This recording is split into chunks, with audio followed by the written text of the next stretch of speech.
You might have heard people talk about packing a wound in regard to putting a clean gauze or a hemostatic agent impregnated gauze or sponge down into a wound, particularly a gunshot wound that we talk about in the training environment or in the real world self-defense environment, and not knowing exactly what they were talking about. Even if you do understand what they're talking about, you may never have practiced this packing of a wound, and it's actually something that you should try, and there's a really easy way to do it with a clenched fist.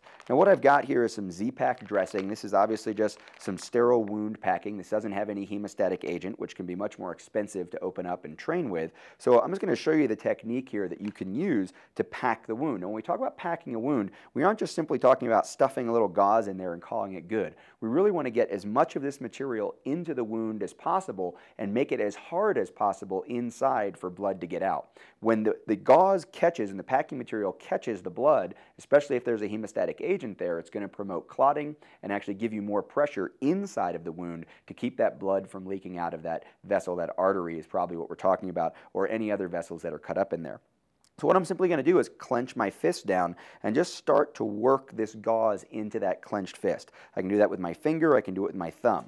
One thing that you'll hear people talk about is packing in all directions, not just stuffing down, always curling to one side or the other, but making sure you're pushing into a lot of different directions. So we're pushing this in. Again, I can pack with the thumb, I can pack with the finger, and my fist is still clenched. I'm still holding this very, very tightly as I push in, trying to fill all the nooks and crannies between my fingers, inside the knuckles, pushing in. And this is something you can see I'm exerting some effort here. That's really what we want to do. We want this to be very hard inside of the wound, packing as much material as we can in there. And you can see I'm creating space by hitting different angles, pushing in a star pattern or pushing in a circular pattern, maybe opposite and then crossing as I'm packing this wound, packing this material down in, again, to stop the blood, to get as much pressure as we can inside so that the blood isn't coming out. Continuing to pack. When it really starts to get hard at the top, and you can see I'm still clenching my fist closed here, not really much movement on the fingers. Let's take a look. That's pretty good. That's a lot of material packed in there, and obviously we still have some material left. Larger wound, we might be able to get more into it.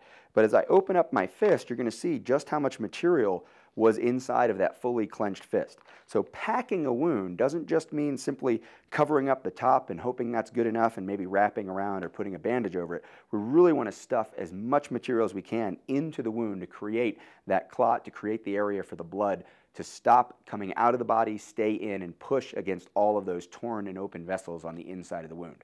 Practicing to pack a wound is an important part of your emergency trauma response, especially to a gunshot wound.